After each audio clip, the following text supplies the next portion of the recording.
So on February 15th of 1991, Steve and his wingman, Lieutenant Rob Sweet, launched on their 30th Desert Storm combat mission, tasked for their most dangerous mission of the war to attack the Republican Guards.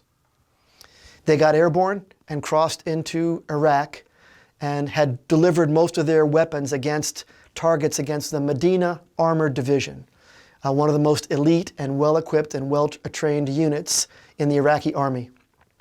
Near the end of their mission, they were about to roll in to deliver their last ordnance and then head home.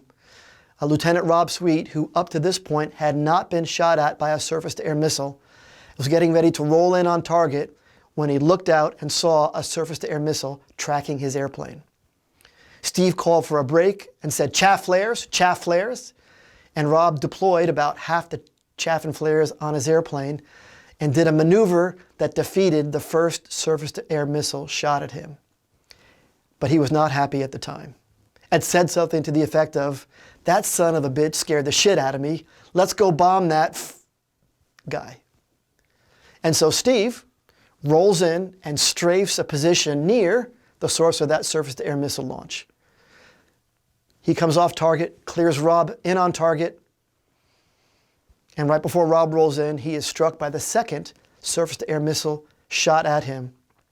30 seconds later, his airplane is plummeting through 6,000 feet. Rob pulls the ejection handles and now is going to parachute down on top of the unit that he and Steve had just finished bombing and strafing. Steve, a seasoned combat search and rescue pilot, immediately switches from flight lead to combat search and rescue. He notes that Rob has got a good parachute.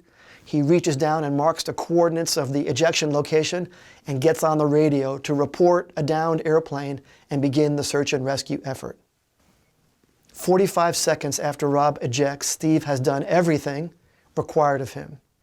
He has earned the right to leave. He's low on fuel, he's low on weapons, but the thought of leaving never crosses his mind, not for a second.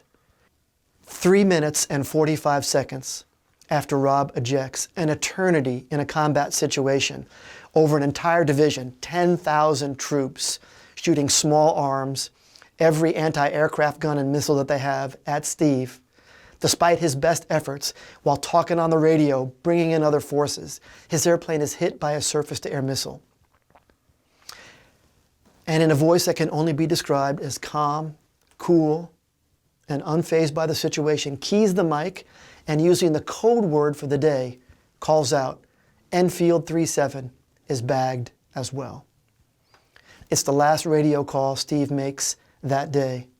Yet unbeknownst to his friends, his family, his fiancée, or his fellow fighter pilots, moments later, he is shot down and killed by an Iraqi surface-to-air missile system while still trying to save his wingman.